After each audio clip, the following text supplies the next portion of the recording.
ولهذا جاء في الحديث الذي يرويه يزيدك إيمانا على الإيمان.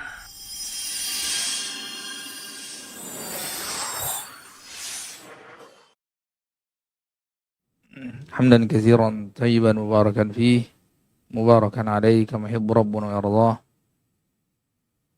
أشهد أن لا إله إلا الله وحده لا شريك له وأشهد أن محمدا عبده ورسوله صلى الله عليه وعلى آله وأصحابه من تبعهم بإحسان وسلم تسليما مزيدا أما بعد. Faqala rahimahullah. Kita lanjutkan pembahasan kita dari kitab Sahih Bukhari, yang mana kita sudah sampai ke babul wudu min ghairi hadas, bab berwudu walaupun tanpa hadas. Faqala rahimahullah babul wudu min ghairi hadas. Qala haddatsana Muhammad bin Yusuf Al-Firyabi qala haddatsana Sufyan Ats-Tsauri an Amr bin Amir qala sami'tu Anas bin Malik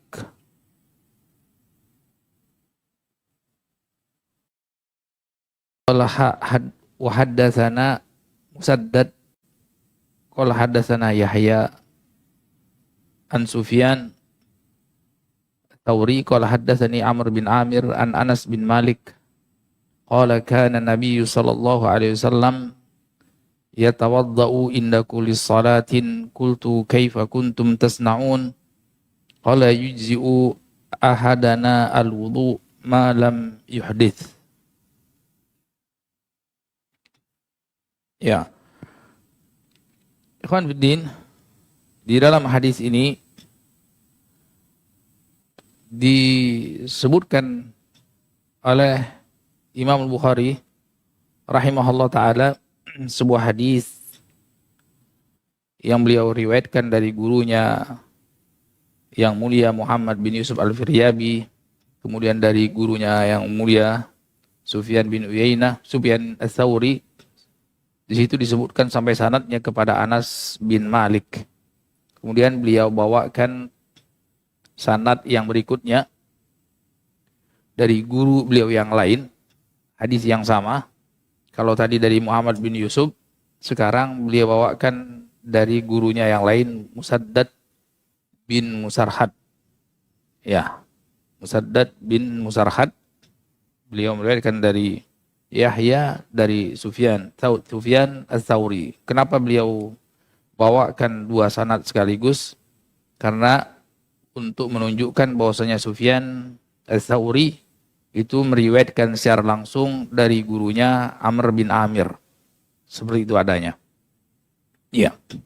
Kalau di sanad yang pertama itu cuman an. Sufyan an Amr. Kalau di sanad yang kedua, Sufyan qala haddatsani Amr, telah mengkabarkan kepadaku, telah membawakan hadis kepadaku Amr bin Amir. Di sini bahwasanya Anas bin Malik radhiyallahu taala anhu meriwayatkan bahwasanya Rasulullah sallallahu alaihi wasallam itu berwudu setiap kali sholat. Artinya berhadas atau tidak berhadas. Seringkalinya seperti itu. Qultu, kemudian dikatakan oleh Amr bin Amir, kaifa kuntum tasna'un, bagaimana dengan apa yang kalian lakukan? Qala yujzi'u ahadana al-wudu ma lam yuhdits. Sebenarnya sah-sah saja kita berwudu dengan satu kali wudu untuk beberapa kali sholat selama tidak hadas. Tapi kalau sekiranya berwudu kembali walaupun tidak hadas, misalnya tadi kita sholat asar belum batal, kemudian masuk maghrib kita mencukupkan dengan wudu asar, maka tidak masalah. Artinya cukup dengan satu kali wudu untuk beberapa kali sholat. Walaupun ada juga dalam sebagian hadis Rasulullah SAW berwudu untuk masing-masing sholat. Makanya Imam Bukhari rahimahullah membawakan wudu walaupun tanpa hadas. Ya, sunnahnya wudu walaupun tanpa hadas. Jadi yang dimaksud dengan berwudu tanpa hadas ini tajdidul wudu. Apa hukum memperbarui wudu walaupun belum batal? Apa hukum memperbarui wudu walaupun belum batal? Ya. Sudah pernah kita singgung ayat di surah Al-Maidah, ya ayyuhalladzina amanu idza qumtum ilas salati, al-ayah. Di situ Allah Subhanahu wa taala berfirman, wahai orang-orang yang beriman, apabila kalian hendak salat, maka basuhlah muka kalian dan seterusnya, maksudnya berwudulah. Nah, di sini maksud dari ayat tersebut kan perintah, wahai orang-orang yang beriman, apabila kalian hendak salat, berwudulah. Ya. Apakah kita dalam keadaan selintas yang kita pahami dalam keadaan berhadas atau tidak berhadas? Ayat tidak menyebutkan di dalam ayat tersebut kalian berhadas atau tidak berhadas. Tapi ulama menafsirkan, kebanyakan ulama mengatakan takdirnya idza kumtum ilas salati muhditsin. Artinya apabila kalian hendak sholat sementara kalian masih dalam keadaan berhadas alias batal wudunya atau tidak berwudu, maka wajib bagi kalian untuk berwudu. Ya, wajib bagi kalian untuk berwudu. Sebagaimana banyak hadis yang menyebutkan Rasulullah SAW bersabda, la salata bighairi tuhur wala sadaqatan min ghulul wala sadaqata min ghulul. Tidak sah salat apabila seorang tidak berwudu, tidak bersuci. Sebagaimana tidak sah sedekah dari harta yang haram. Kemudian makanya tidak sedikit para ulama yang mengatakan seperti yang kita sebutkan tadi. Jadi apabila kalian hendak sholat sementara kalian dalam keadaan hadas. Hadas itu ya bisa jadi karena sempat buang air, atau karena sempat buang angin, atau sempat tertidur pulas, dan lain sebagainya. Iya. Atau sebagian ulama memahami hadis tadi, sebagian ulama memahami ayat tersebut, idza qumtum ilas shalah, apabila kalian hendak salat maka berwudulah. Di sini ada sebagian kecil daripada ulama memahami maksudnya wudu tersebut menjadi sunnah kalau kalian tidak sedang berhadas. Kalau sedang tidak berhadas. Kalau sedang berhadas maka jadi wajib. Ya kan? Kalau sedang tidak berhadas maka menjadi wajib. Tapi kalau sudah bersuci, seperti tadi misalnya sebelum maghrib kita sudah bersuci, lalu kita sholat maghrib. Nah, sementara masuk isya kita belum berhadas. Apa hukumnya?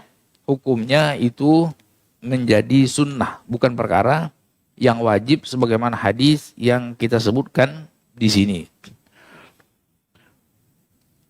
Kemudian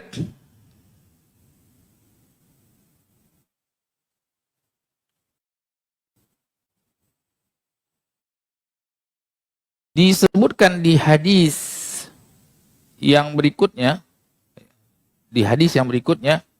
qala al-Imam Bukhari rahimahullah, qala hadatsana Khalid bin Makhlad, qala hadatsana Sulaiman bin Bilal, qala hadatsani Yahya bin Sa'id, qala akhbarani Bushair bin Yasar, qala akhbarani Suwaid bin Nu'man, qala kharajna ma'a Rasulillah sallallahu alaihi wa alihi wasallam am Khaybar hatta idza kunna bi sahaba sallallahu Rasulullah sallallahu alaihi wasallam al-asr falamma shalla da'a bil at'imah falam yu'ta illa bis sawiq fa akalna wa sharibna thumma qama an-nabiy sallallahu alaihi wasallam ila al-maghrib famadmada thumma shalla lana al-maghrib wa lam yatawadda. Ya, hadis ini secara rinci telah kita sebutkan pada bab yang sebelumnya. Di situ diriwayatkan oleh sahabat yang mulia Suwaid bin Nu'man bahwasanya suatu kali kami bersama Rasulullah SAW di perang Khaybar, sampai ketika kami sudah sampai ke suatu tempat yang bernama Sahaba, lalu Rasulullah SAW sholat asar bersama kami. Kemudian setelah selesai sholat asar, Rasulullah SAW minta diambilkan makanan bekal ketika hendak perang Khaybar. Falam yu'ta illa bis-sawiq. Lalu Rasulullah SAW tidak diberikan kecuali sawik, artinya perbekalan yang apa adanya. Perbekalan yang apa adanya. Sawik itu adonan roti yang terbuat dari gandum. Yang terbuat dari gandum bisa diawetkan sampai berbulan-bulan bahkan bertahun-tahun. Keras sekali. Makannya dicocol dengan air gitu supaya lembut. Fa'akalna wa syaribna. Kemudian kami makan bersama Rasulullah SAW. Kami pun minum. Kemudian tsumma qama an-nabiy sallallahu alaihi wasallam maghrib. Kemudian Rasulullah SAW salat maghrib. Famadmadha. Lalu Rasulullah SAW mencukupkan untuk sekedar berkumur-kumur. Ya. Cukup berkumur-kumur karena tadi beliau habis makan sawik, sejenis roti tadi.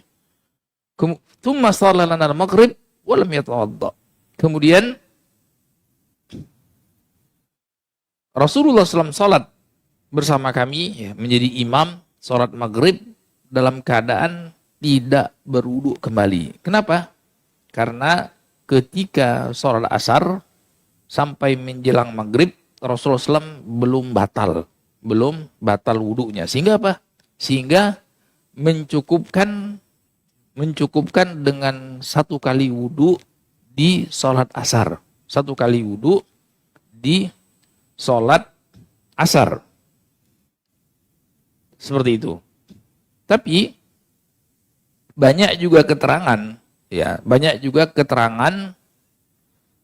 dari Rasulullah SAW, bahwasanya beliau melakukan wudu setiap kali sholat, sebagaimana hadis Anas tadi. Kana Nabi sallallahu alaihi wasallam yatawadda inda kulli shalah. Bahwasanya kebiasaan Rasulullah sallallahu alaihi wasallam di waktu lapang dan di waktu longgar tidak menyulitkan, kebiasaannya itu beliau sholat setiap kali, beliau wudu setiap kali hendak sholat. Jadi ya duhur berwudu, kemudian asar walaupun mungkin belum batal wudu kembali, kemudian maghrib walaupun belum batal wudu kembali untuk sholat maghrib, isya wudu kembali. Itu namanya dalam istilah ulama dengan nama tajdidul wudu, memperbarui wudu walaupun belum batal. Nah, disebutkan dalam sebuah hadis yang masyhur di Fatu Mekkah. Ya, di Fatu Mekkah, hadis yang diriwayatkan oleh Imam Muslim, bagaimana di situ disebutkan Rasulullah SAW sholat. Ya, sholat ketika Fatu Mekkah, beberapa kali sholat itu dengan satu wudu. Lalu Umar sempat bertanya, artinya kenapa Umar bertanya? Umar bertanya karena itu hal yang tidak lazim atau jarang yang dilakukan oleh Rasulullah SAW. Biasanya Rasulullah SAW setiap kali sholat wudu. Umar kan selalu bersama Rasulullah SAW ketika mukim ataupun ketika safar. Ya. Nah di situ sampai Umar harus bertanya. Kenapa? Karena ini tidak lazim, ini tidak biasa. Kok engkau satu kali wudu untuk beberapa kali sholat.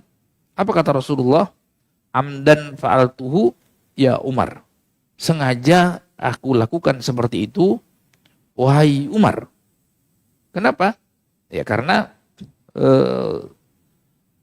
ketika di Madinah, ketika dalam kondisi santai, longgar, makanya Rasulullah SAW bersama sahabat yang ada di sekitar masjid, ya setiap kali sholat itu berwudu, walaupun belum batal. Dan itu kebiasaan Rasulullah SAW. Nah ketika di Fatu Mekah, yaitu Mekah hari yang mana Mekah ditaklukkan pada tahun 8 Hijriah. Jadi 8 Hijriah, 8 tahun Rasulullah SAW hijrah ke Madinah. Kemudian Mekah ditaklukkan dari negeri syirik kepada negeri tauhid. Maka suatu hal yang seyogianya dan selayaknya dan lebih utama bagi Rasulullah SAW untuk mencukupkan satu kali wudu demi beberapa kali sholat. Jadi satu kali wudu mungkin Umar perhatikan, kok Rasulullah SAW sholat duhur, kemudian sholat asar, kemudian sholat maghrib, kemudian sholat isya misalnya. Atau mungkin sempat melakukan jamak dan lain sebagainya. Rasulullah SAW mencukupkan dengan satu kali wudu. Tidak seperti biasanya ketika engkau sedang di Madinah ya Rasulullah. Maka apa kata Nabi? Amdan fa'altu ya Umar. Ya sengaja. Karena sekarang momennya pas untuk sekiranya kita mencukupkan satu kali wudu untuk beberapa kali sholat. Untuk beberapa kali sholat.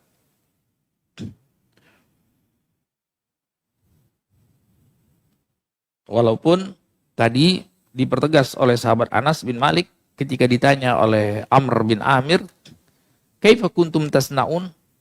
Bagaimana yang kalian lakukan? Bagaimana dengan apa yang kalian lakukan? Dia katakan, yujzi'u ahadan al-wudu malam yuhdits. Walaupun sebenarnya kata Anas, sah-sah saja seorang untuk satu kali wudu dengan beberapa kali sholat. Untuk beberapa kali sholat. Walaupun tadi Anas bin Malik menyebutkan bahwasanya Rasulullah SAW itu kebiasaannya, kana Nabi SAW yatawadda inda kulli shalah. Kebiasaan Rasulullah SAW ketika di Madinah, beliau biasa berwudu untuk masing-masing sholat. Artinya sholat duhur wudu, walaupun tidak batal pas asar wudu lagi, walaupun tidak batal pas maghrib wudu lagi, walaupun tidak batal isya beliau wudu lagi. Itu namanya tajdidul wudu, memperbarui wudu walaupun dalam keadaan tidak berhadas. Itu hukumnya sunnah. Hukumnya sunnah. Bukan hal yang di sini disebutkan, bukan hal yang wajib untuk setiap kali sholat wudu, setiap kali sholat wudu, setiap kali sholat wudu. Makanya Rasulullah SAW menghilangkan hal tersebut, bahwasanya kadang-kadang Rasulullah tidak seperti itu. Ya, makanya Umar bertanya, kenapa engkau melakukan hal yang tidak lazim engkau lakukan ya Rasulullah? Artinya kebiasaan Rasulullah itu berwudu setiap kali sholat. Tapi sekarang ketika Fatu Mekah, engkau mencukupkan satu wudu untuk beberapa kali sholat. Apa kata Rasulullah? Amdan fa'altuhu ya Umar. Sengaja aku lakukan yang demikian. Ya, sengaja aku lakukan dengan demikian di hadapan para sahabat, sehingga para sahabat tahu hukumnya seperti apa. Hukumnya seperti apa. Jadi disebutkan oleh ulama, ada hal-hal yang dianjurkan untuk sebagian tokoh atau sebagian alim ulama, hal yang rutin dilakukan oleh Rasulullah SAW, kemudian dicontohkan supaya tidak lazim seperti itu. Banyak hal. Misalnya ulama sebutkan tentang rutinitas Rasulullah SAW membaca di sholat subuh hari Jumat. Itu rakaat yang pertama Alif Lam Mim Tanzil As-Sajdah, di rakaat yang kedua Hal Ata 'alal Insan. Itu keseringan Rasulullah SAW. Tapi kata ulama, dianjurkan sekali-sekali untuk membaca surat selain itu. Supaya apa? Supaya tidak disangka oleh orang kebanyakan, oleh orang awam, bahwasanya itu perkara yang mesti, suatu kemestian. Nah, dilakukan sekali-sekali baca surat selain itu supaya orang tahu bahwasanya itu bukan perkara yang mesti, bukan perkara yang harus, tapi perkara yang dianjurkan saja. Artinya yang disunnahkan saja. Kemudian yang berikutnya berkata Imam Bukhari rahimahullah, babun minal kabair an la yastatira min baulihi. Bab termasuk dosa besar seseorang itu tidak bersuci, tidak membersihkan diri atau tidak menutup auratnya ketika buang air kecil. Ketika buang air kecil. Nanti akan disebutkan ada riwayat kebanyakan menutup diri, riwayat sebagian riwayat mensucikan diri. Qala Imam Bukhari rahimahullah, qala haddatsana Utsman ibn Abi Syaibah qala haddatsana Jarir bin Abdul Hamid an Mansur ibn al-Mu'tamir an Mujahid bin Jabr an Ibn Abbas radhiyallahu ta'ala anhuma qala marra an-nabiy sallallahu alaihi wasallam bihaitin min hitanil Madinah أو مكة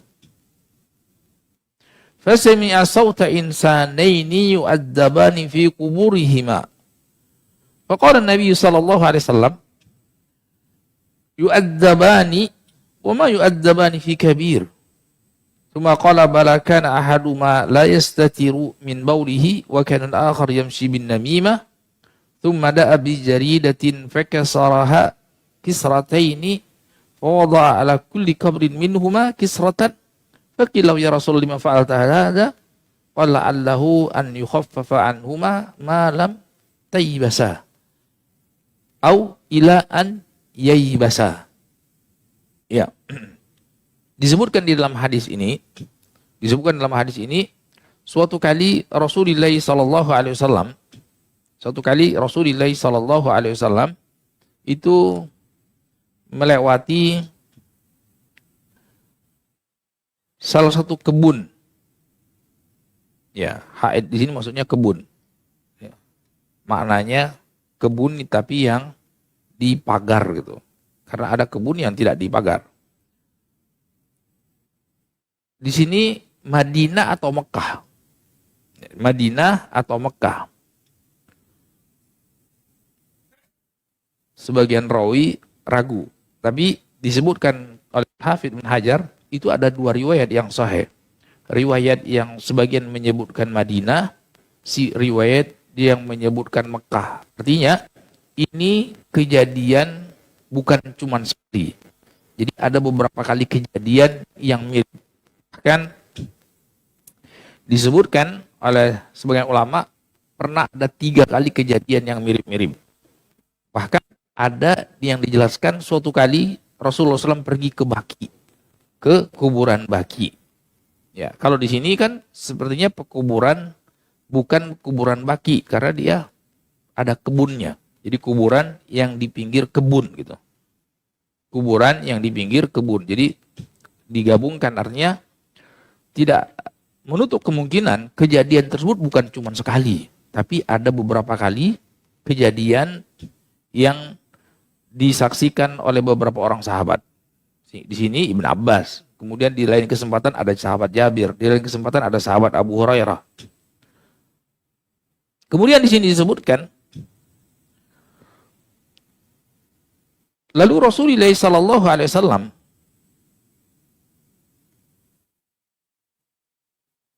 mendengar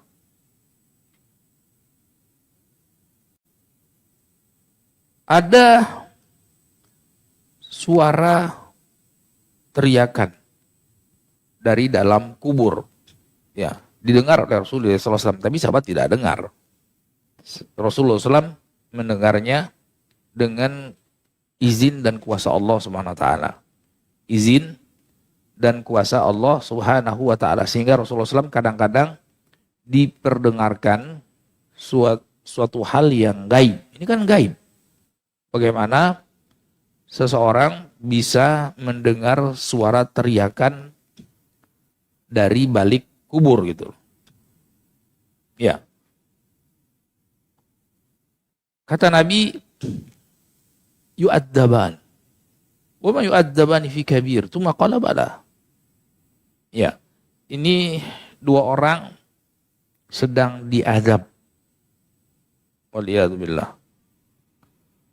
Dan wa ma yu'adzabani fi kabir. Dan sesungguhnya tidaklah mereka berdua sedang diazab dengan perkara yang dahsyat ya. Artinya yang besar menurut pandangan keumuman orang. Ya. Karena disebutkan dalam hadis tersebut, satunya diazab karena tidak bersuci dari buang air kecil, atau dalam riwayat ini dia tidak menutup auratnya ketika buang air, terlihat tersingkap auratnya. Kemudian yang satunya itu suka namimah. Namimah itu mengadu domba terhadap sesama kaum muslimin. Jadi menukilkan perkataan si A ke si B liqasdil ifsad. Supaya apa? Supaya orang yang tadinya akur, damai, bersahabat tiba-tiba menjadi bermusuhan. Nah ini kan suatu hal yang mungkin keumuman orang dari zaman dulu sampai zaman sekarang itu menganggap ini ya nggak gimana-gimana banget gitu loh. Ya kan? Ya artinya ya buang air kecil terus tidak bersuci, nggak peduli amat gitu. Coba aja lihat, antum pergi tiba-tiba ada mobil stop di pinggir tol, ngapain tuh coba? Buka jendela, ya kan? Kencing dia. Wallah alam itu bersuci atau enggak gitu. Ya. Nah, artinya itu hal yang dianggap orang ya remeh, ya sepele gitu. Atau dia buang air kecil, dia tidak peduli orang mau melihat auratnya atau tidak. Nah, sepele kan? Menurut keumuman orang. Tapi kata Nabi, bala. Enggak.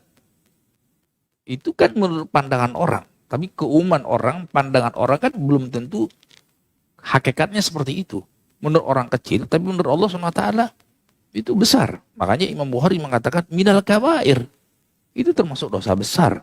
Buktinya apa? Kalau tidak dosa besar, tidak mungkin diazab. Ya, ini tidak mungkin diazab. Tidak mungkin dia diazab. Ini dia sedang diazab dengan dua dosa yang kebanyakan orang itu menganggap hal yang sepele, hal yang remeh. Ketika buang air kecil tidak bersih, ya tidak tanazzuh, artinya tidak bersuci atau tidak menutup auratnya, atau suka mengadu domba, itu kan antara sesama kaum muslimin, menukil perkataan A ke B untuk maksud memecah belah, membuat suasana menjadi kisruh, tidak akur dan tidak damai, akhirnya menjadi permusuhan satu sama lainnya. Ini sesuai dengan apa yang Nabi sabdakan dalam sebuah riwayat yang sahih. Lau ta'lamuna ma'alam la dhahiktum qalilan wa la bakaitum katsiran. Ya.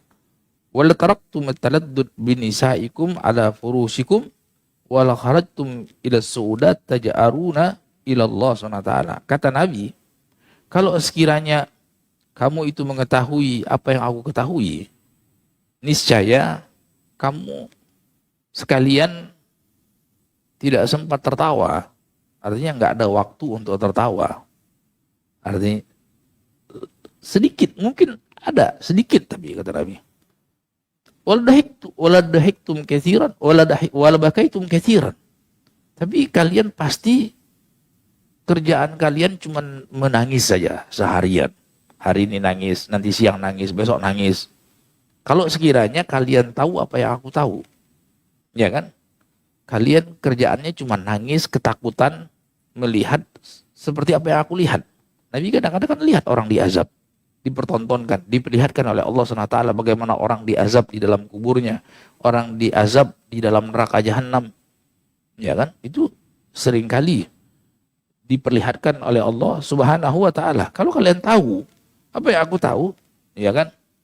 Niscaya kalian akan tidak sempat tertawa. Ya. Lebih banyak menangis.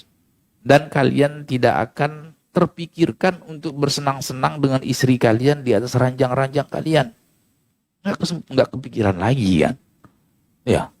Terus wal kharajtum lis suudat, kalian pasti mencari tempat-tempat yang tinggi, meraung-raung, meratap-ratap atas ampunan Allah Subhanahu wa taala. Tapi ya dengan hikmahnya Allah, Allah tidak bongkar itu. Allah tidak perlihatkan perkara-perkara yang gaib untuk keumat manusia sebagaimana Allah perlihatkan kepada Nabi-Nya Muhammad SAW. Nabi Muhammad SAW itu sosok manusia yang sempurna kan. Allah berikan kekuatan. Jadi bisa balance gitu.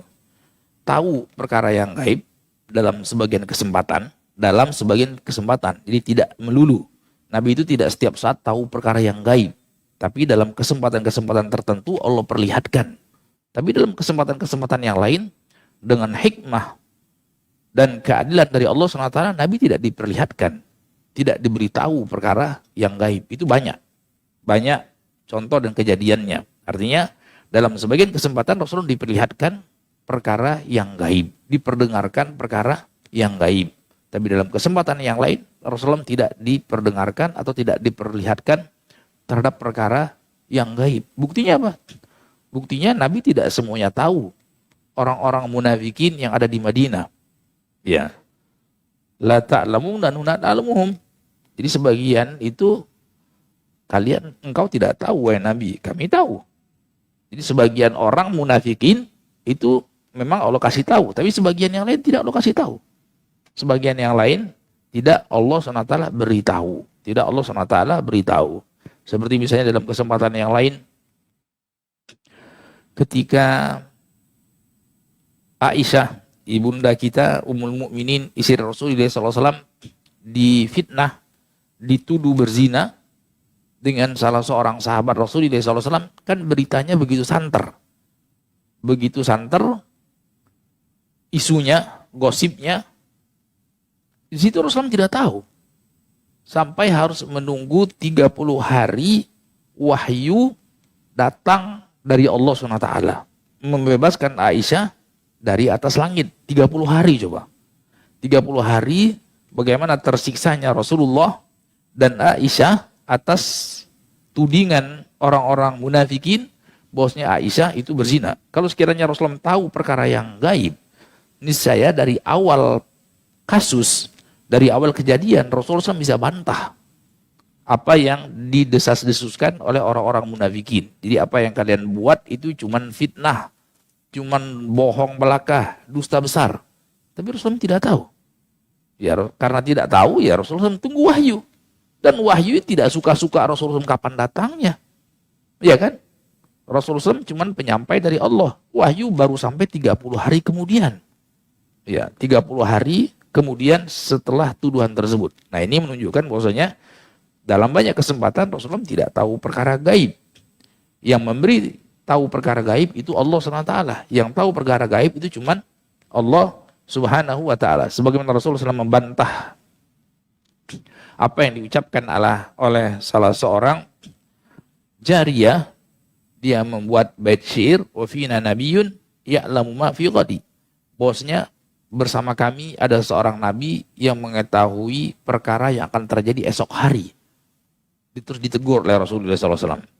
Tidak ada yang tahu perkara esok hari kecuali Allah. Bagaimana kalian bisa engkau mengucapkan seperti itu? Artinya itu ucapan yang salah. Ucapan yang salah. Nabi tahu perkara esok hari. Itu Nabi gitu loh. Nabi tegur, maksudnya itu keyakinan yang salah. Tidak ada orang yang tahu pasti apa yang akan terjadi. Ya, tidak ada orang bakalan tahu pasti apa yang akan terjadi. Ya, kecuali harus lewat wahyu. Kecuali harus lewat wahyu. Misalnya apa? Misalnya fakta Abu Lahab pasti masuk neraka. Ya kan? Turun surat Tabbat Yada Abi Lahabi Watab. Ya. Di situ Allah SWT memvonis Abu Lahab mati dalam keadaan kafir dan masuk neraka. Padahal Abu Lahab ketika diturunkan itu masih hidup sekian lama. Masih lama matinya setelah ayat tersebut turun gitu loh. Ya, dan itu kita tahu bahwasanya terlalu sangat gambling kalau sekiranya itu Nabi Muhammad SAW mengarang-arang ayat gitu loh. Kalau bukan datang dari Allah SWT. Kenapa? Karena Abu Lahab bisa bantah. Pura-pura saja dia masuk Islam. Dia baca la ilaha illallah. Aku sudah baca la ilaha illallah. Kenapa Al-Quran mengatakan aku masih masuk neraka? Ya kan? Tapi sampai akhir hayatnya, itu Abu Lahab tidak sedikit pun untuk mengucapkan la ilaha illallah, baik terang-terangan ataupun diam-diam, baik jujur ataupun dusta. Ya kan? Nah, di situ menunjukkan bahwasanya Al-Quran betul datang dari Allah SWT yang maha mengetahui perkara yang akan datang. Jadi Allah SWT maha mengetahui Abu Lahab meninggal dalam keadaan kafir dan masuk neraka. Lalu Allah turunkan ayat tersebut. Ya kan? Tapi subhanallah sampai akhir hayatnya betul. Abu Lahab sama sekali tidak mengucapkan la ilaha illallah, tidak mau beriman kepada apa yang Allah turunkan kepada Nabi-Nya Muhammad sallallahu alaihi wasallam. Jadi intinya bahwasanya Rasulullah SAW itu tidak mengetahui semua perkara yang gaib. Nabi cuma tahu perkara gaib apabila Allah beritahu. Kalau tidak Allah beritahu, maka Nabi tidak mengetahuinya. Tidak ada yang bisa mengetahui perkara gaib kecuali dengan izin Allah Subhanahu wa taala melalui wahyu namanya. Nah, ketika orang tidak dapat wahyu, terus dia tahu perkara yang gaib, itu ilham setan. Pasti itu. Kalau enggak, dia pendusta besar.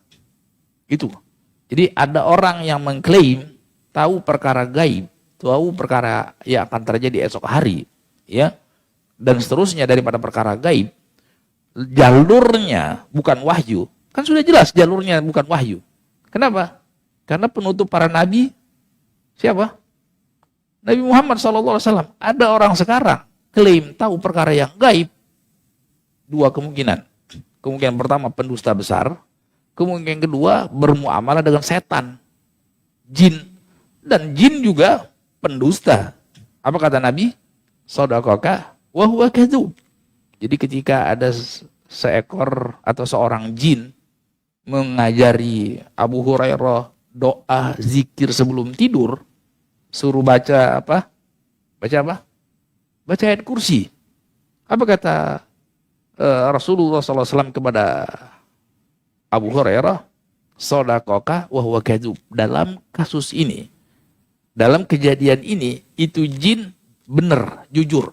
Jadi salah satu zikir yang dipanjatkan oleh seorang muslim sebelum tidurnya itu baca ayat kursi. Allah akan berikan penjagaan sampai dia subuh. Sampai dia terjaga. Betul, tapi kali itu, wah kadzub. Dan dia itu pendusta besar. Artinya selalu berdusta. Kebiasaan jin itu selalu berdusta. Bagaimana mungkin itu orang dapat ilham dari jin gitu. Walaupun katanya dia dapat ilham dari kuburan wali atau sebagainya.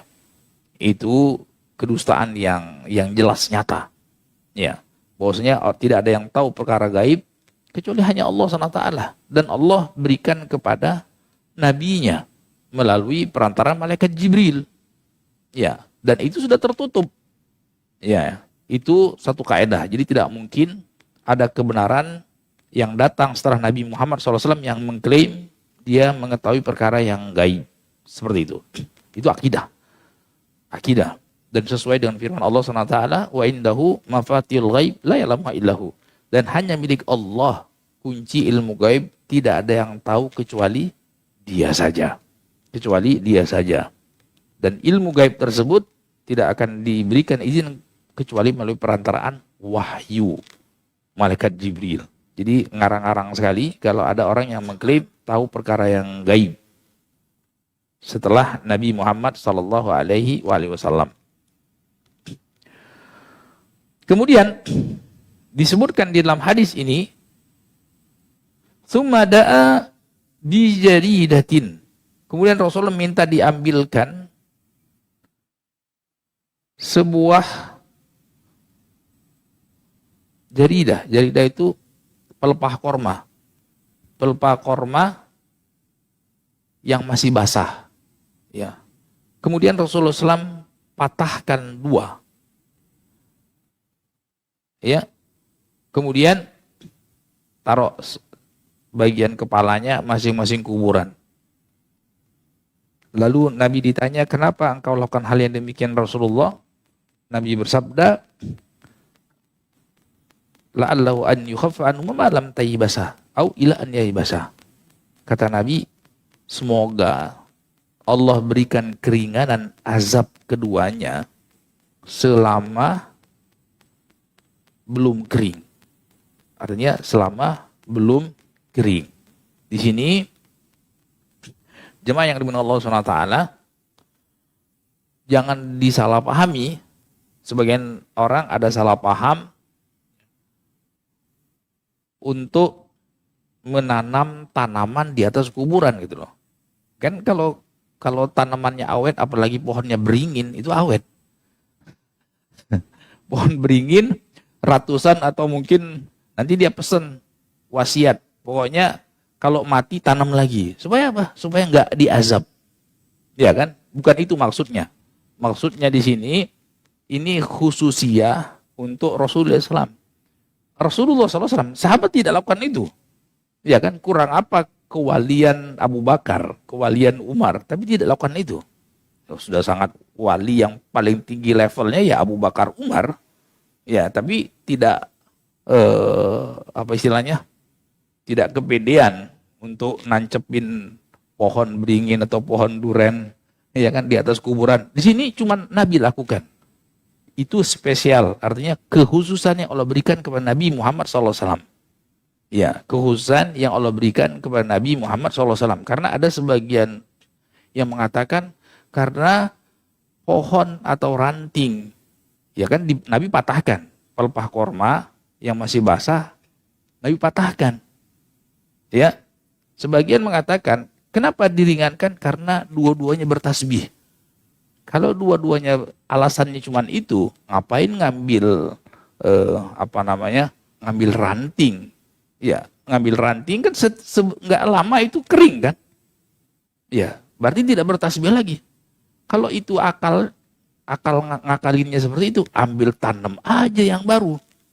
Ya kan, mulai dari biji korma tanam di situ. Biji korma yang masih basah, kan basah dia. Kalau basah berzikir. Apalagi kalau sudah tumbuh, tambah berzikir gitu. Itu kalau itu alasannya. Jadi intinya itu tidak tepat.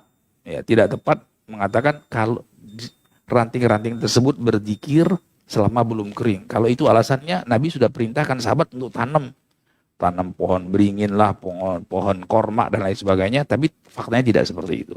Ini menunjukkan maksudnya itu kekhususan Rasulullah Shallallahu Alaihi Wasallam. Baik, adzan dulu, nanti kita lanjutkan sedikit.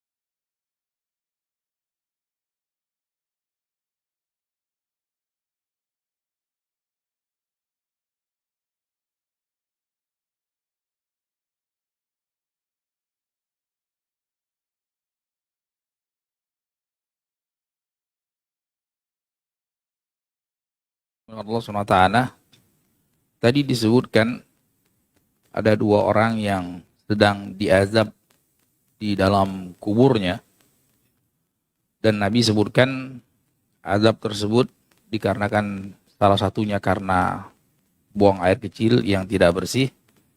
Dalam sebagian keterangan tidak menutup auratnya. Kemudian yang satunya dikarenakan namimah, karena dosa lisan. Dalam sebagian riwayat karena ghibah.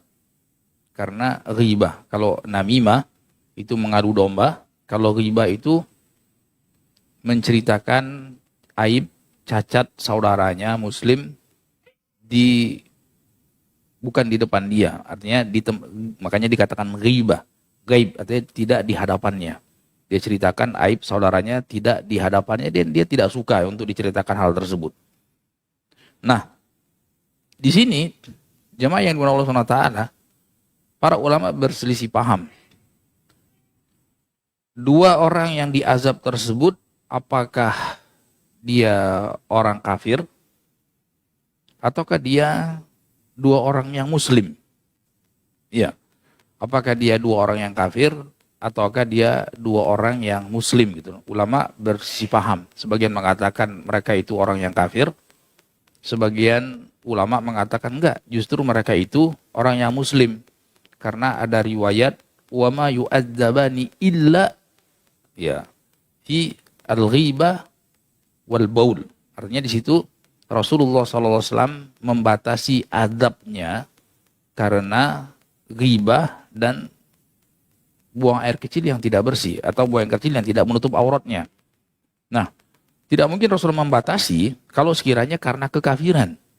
Karena kekafiran, ya kan? Maka bukan karena buang air kecil atau bukan karena ghibahnya. Berarti di sini salah satu dalil yang memperkuat dari perkataan ulama bahwasanya itu orang muslim. Seorang muslim artinya yang meninggal di zaman Nabi Muhammad SAW. Waliyadu billah. Nasallallahu al-afiyah. Kemudian yang perlu ditegaskan, jangan sampai ada salah paham berkaitan dengan apa yang disebutkan oleh Imam Qurtubi dalam kitabnya Tadhkirah. Ya, dalam kitabnya Tadhkirah. Ya, bahwasanya ada sebagian yang menukil bahwasanya salah seorang yang diazab itu bernama Sa'ad bin Mu'ad gitu. Nah, ini perlu diluruskan. Hal tersebut hal yang tidak benar. Kenapa? Karena Sa'ad bin Mu'ad bin Jabal, Sa'ad bin Mu'ad radhiyallahu ta'ala anhu, Sayyidu Aus, ya, pemimpinnya sahabat dari kabilah Aus, itu tidak mungkin seperti itu. Orang kata Nabi ketika dia meninggal, ihtazza arsyur rahman. Jadi ketika sahabat Sa'ad bin Mu'ad meninggal dunia, itu arsy Allah itu bergetar gitu. Bukan, tidak mungkin orang yang arsy Allah bergetar, kemudian dia diazab gitu. Dia kan mati syahid. Mati syahid dirawat oleh Rasulullah SAW secara khusus. Rasulullah pingin beliau yang merawat Sa'ad bin Mu'ad dibawa di dekat masjid gitu sampai meninggal. Sa'ad bin Mu'ad radhiyallahu ta'ala anhu, kok bagaimana mungkin disebutkan bahwa salah seorang penghuni kubur yang sedang diazab tersebut adalah Sa'ad bin Mu'ad? Itu tidak masuk akal. Jadi kadang-kadang perlu hati-hati kalau kita jumpai dalam sebagian keterangan, walaupun itu di kitab-kitab ulama, jangan sampai itu sumbernya tidak jelas. Makanya itu keterangan yang dhaif, artinya tidak sahih. Ya, yang tidak sahih, walaupun disebutkan dalam kitab Tadhkirah. Intinya apa? Tidak ada ulama yang menyebutkan dengan pasti siapa dua orang yang disebutkan yang sedang diazab. Apakah yang berpendapat dua orang itu orang yang kafir, ataukah dua orang tersebut orang yang muslim? Tidak ada keterangan yang sahih yang bisa dipertanggungjawabkan siapa nama dua penghuni kubur tersebut. Dan itu sebenarnya tidak terlalu penting. Yang penting apa? Yang penting kita tahu kebenarannya, bahwasanya jangan sampai seorang itu meremehkan perkara yang dianggap sepele itu. Walaupun berkaitan cuma, ya, dalam tanda kutip, cuma buang air kecil. Atau cuma ngomongin orang, menggunjing orang. Ya, ternyata perkara tersebut, waliyadzubillah, bisa menjadi sebab kita diazab di sisi Allah Subhanahu wa taala di alam kubur sebelum kelak nanti di hari kiamat, waliyadzubillah. Wabillahi taufik. Sallallahu nabiyina Muhammad wa ala alihi wa ashabihi wasallam. Alhamdulillahirabbil alamin.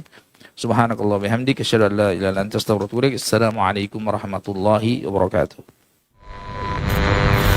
ولهذا جاء بالحديث الذي يرويه يزيدك إيمانا على الإيمان.